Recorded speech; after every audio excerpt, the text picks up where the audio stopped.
Hello बच्चों, आज हम प्रिज्म के अपवर्तनांक के सूत्र की स्थापना करेंगे जो एग्जाम में काफ़ी ज़्यादा पूछी जाती है। पहले चित्र देख लेते हैं। आप वीडियो को बिना स्किप किए देखिए, आपको हाथ के हाथ बिल्कुल ये पक्की हो जाएगी, दोबारा करने की कोई भी ज़रूरत नहीं पड़ेगी। पहले ये ए बी सी एक प्रिज्म है ए बी सी, जिसके दो अपवर्तक पृष्ठ ए बी और ए सी हैं। पहले चित्र समझ लेते हैं ध्यान से। चित्र समझने के बाद डेरिवेशन बहुत आसान लगने लगेगा, अभी हाथ के हाथ तैयार हो जाएगा। जिसके दो अपवर्तक पृष्ठ ए बी और ए सी हैं। अब ये PQ एक प्रकाश की किरण AB पृष्ठ पर तिरछी आपतित होती है, तिरछी। हमने ये LQ और LM बल्कि मान लें ये क्या कर दिया, अभिलंब खींच दिया, अभिलंब। अब ये विरल माध्यम है वायु, और ये प्रिज्म काय का होता है, प्रिज्म होता है कांच का। जब विरल से सघन में कोई प्रकाश की किरण जाती है तो वो अभिलंब की ओर क्या हो जाती है, झुक जाती है। अब ये अभिलंब ये है तो ये किरण ऐसे जाना चाहिए थी, लेकिन ये इस तरह से थोड़ा इधर को झुक गई, ये सीधी निकल गई ऐसे। अब उसके बाद यहाँ पर ये जब सघन से विरल में जाएगी, यानी यहाँ पर क्या है कांच, अब कांच से ये इधर जा रही है तो क्या होगी, अभिलंब से दूर हट जाएगी। ये अभिलंब हमने बना लिया कितना, NM। अब इसे आगे को ले गए इस तरह से और इसे पीछे को लेकर आए। ये वाली जो किरण है अपवर्तित किरण, इसे पीछे को मिलाया तो एक ये अल्पतम विचलन कोण डेल्टा हमें मिल गया। इस तरह से ये चित्र बनाया गया है। अब ये आपतन कोण कितना है, अभिलंब और आपतित किरण के बीच जो कोण बनता है उसे आपतन कोण कहा जाता है, ये I1 है। अब ये तो अभिलंब है पूरा, और ये क्या है अपवर्तित किरण, तो ये वाला कोण अभिलंब, ये वाला, और अपवर्तित किरण ये वाली, इनके बीच अपवर्तन कोण R1। अब ये वाला कोण जब देखा जाएगा तो ये पूरा I1 है, तो ये भी पूरा क्या होगा, I1 होगा। जब ये पूरा I1 है तो ये भी पूरा I1 होगा। अब ये कितना है, R1, तो इस पूरे में से जब ये घटाया जाएगा तो ये वाला बचेगा I1 माइनस R1। पूरे में से ये वाला R1 घटा दिया, क्योंकि ये शीर्ष अभिमुख कोण है ये वाला, और ये पूरा, तो पूरा I1 होगा। ये R1 है तो ये कितना बचा, I1 माइनस R1। इसी प्रकार ये बचा I2 माइनस R2। तो सबसे पहले हम ये देखते हैं त्रिभुज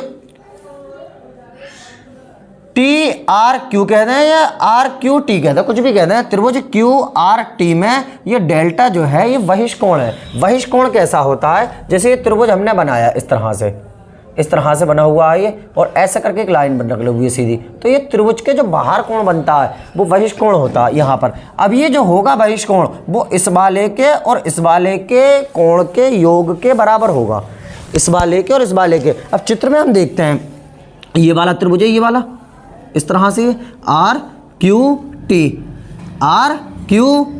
अब इसमें बहिष कोण कौन सा है, ये डेल्टा। जब ये डेल्टा बहिष कोण है तो ये अंदर के दोनों कोणों के योग के बराबर, यानी ये वाला प्लस ये वाला इसके बराबर होगा। इसका मीन्स क्या हुआ, हम इस तरह से इसे लिख लेते हैं त्रिभुज। आप बिना स्किप किए पूरी वीडियो देखिए, बहुत ही आसान डेरिवेशन लगेगा। त्रिभुज कौन सा, RQT में जो डेल्टा है वो क्या है, बहिष कोण है, बहिष कोण। अब बहिष कोण का नियम क्या है, बहिष कोण अंदर के दोनों कोणों के योग के बराबर होता है। यानी डेल्टा बराबर जो होगा हमारा वो किसके बराबर होगा, यहाँ पर बना हुआ है तो ये वाले के और ये वाले के। पहले इसके नाम लिख देते हैं। जब ये वाला कोण लेंगे हम तो ये बीच में आना चाहिए, ये वाला अल्फाबेट, तो RQT इस तरह से नाम, ये वाला बीच में आना चाहिए, यानी एंगल RQT प्लस एंगल, अब कौन सा वाला, ये वाला नाम लेते हैं। जब ये वाला लेंगे तो ये बीच में आना चाहिए, यानी RTQ, एंगल RTQ। जौन सा नाम लिया जाता है वो बीच में आना चाहिए। अब Q है, हम ये वाला प्लस ये वाला कौन करेंगे, RQT प्लस RTQ। इन दोनों के योग के क्या हो जाएगा, बराबर हो जाएगा। तो डेल्टा बराबर RQT कितना है, RQT ये है I1 minus R1 plus RTQ कितना है, RTQ ये है I2 माइनस R2। अब ये I1 ये और I2 ये, तो I1 प्लस I2 हो जाएगा। डेल्टा बराबर I1 प्लस I2। इन दोनों में से माइनस कॉमन ले लिया जाएगा। R1 ये, R2 ये, माइनस का ये, तो माइनस कॉमन लेने के बाद ये हो जाएगा R1 प्लस R2। कितना हो जाएगा, R1 plus R2। I1 plus I2 ये, इन दोनों में से माइनस कॉमन ले लिए तो कितना बचा, R1 प्लस R2। इसे मान लेते हैं समीकरण नंबर 1। क्या करा गया है दोबारा समझ लेते हैं। RQT में डेल्टा बहिष कोण है। अब ये वाला कोण अंदर के दोनों कोणों के योग के बराबर होगा, यानी डेल्टा बराबर ये वाला प्लस ये वाला, यानी RQT प्लस RTQ। अब ये आर क्यू टी कितना है, I one minus R one plus R T Q कितना है, I two minus R two. इन दोनों को साथ लिख लिया, I one plus I two, और इन दोनों में से माइनस कॉमन लेके R one plus R two हो गया। अब ये चतुर्भुज बन रहा है A Q M T, A Q M T, यानी चतुर्भुज ए क्यू एम टी में क्या हो जाएगा, इसमें चतुर्भुज ए क्यू एम टी में ये वाला कोण प्लस ये वाला कोण बराबर कितना होगा 180, यानी एंगल, इस वाले को क्या नाम दे देंगे, इसे तो ए ही कह देते हैं, खाली ए प्लस, और इस वाले का नाम लेंगे, ये बीच में आना चाहिए, यानी क्यू एम टी, यानी एंगल क्यू एम टी बराबर किसके होगा 180 के। अब एंगल क्यू एम टी यहीं पर रहने देते हैं, बराबर कितना 180, और इधर को आके ये माइनस का ए हो जाएगा। ये आ गई समीकरण नंबर दूसरी। कौन सी समीकरण आ गई, दूसरी। अब एक त्रिभुज ये बन रहा है क्यू एम टी, यानी त्रिभुज क्यू एम टी में हम जानते हैं त्रिभुज के तीनों कोणों का योग कितना होता है 180। अब ये क्यू एम टी जो लिया गया है, इसमें एक तो ये आर वन है, एक ये आर टू है, एक ये वाला एंगल है, इसका क्या नाम है क्यू एम टी, यानी R one plus R two plus angle Q M T बराबर जो होगा वो 180 डिग्री। अब ये R one plus R two plus angle Q M T बराबर 180 डिग्री। अब इसमें करते क्या हैं, ये 180 एक काम करते हैं, इसे जो है यहीं पर 180 जो है यहीं पर समीकरण एक रहने देते हैं। ये एंगल ए है, इसे ए लिख के खाली, plus angle Q M T बराबर कितना 180, इसे समीकरण नंबर इसे 2 कह देते हैं, और यहाँ पर समीकरण नंबर कितनी है, ये 3 है।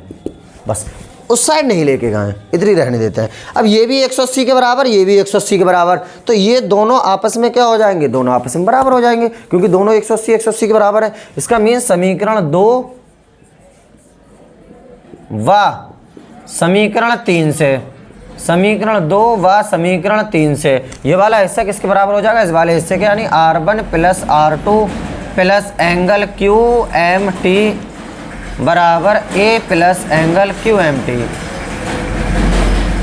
Angle Q M T. अब क्यू एम टी से क्यू एम टी क्या हो जाएगा, ये कट जाएगा, कितना बचा R one plus R two, इस साइड कर लेते हैं अब,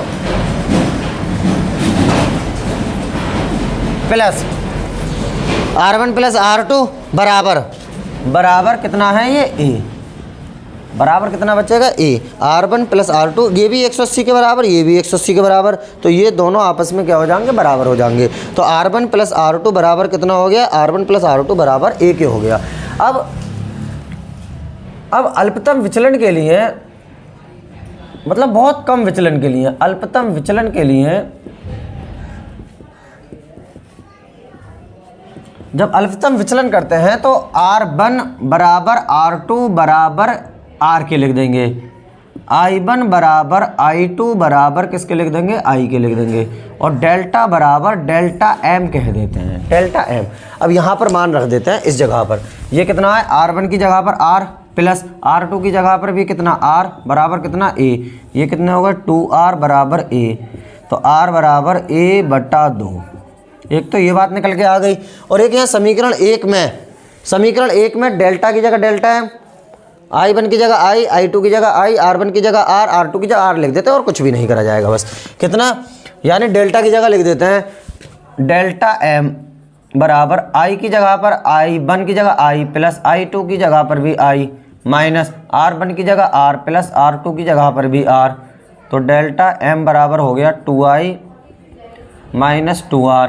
अब यहाँ से i का मान निकालेंगे, क्योंकि स्नेल का नियम जो होता है वो n बराबर sine I upon sign r होता है, तो हमारे पास r का मान आ गया, हमारे पास i का मान और रह गया। तो एक काम करते हैं 2r को, ये i का जब मान निकालेंगे 2r को इधर लेकर आते हैं, तो कितना हो जाएगा डेल्टा m बराबर 2i माइनस इस 2r की जगह एक काम करते हैं, ये a लिख देते हैं, a 2r की जगह कितना लिख दिया a, क्योंकि यहाँ पर है 2r की जगह पर a। अब इसे इधर को ले आओ, इधर आके एक आएगा हो जाएगा प्लस का, तो a प्लस डेल्टा m बराबर कितना बचेगा 2i।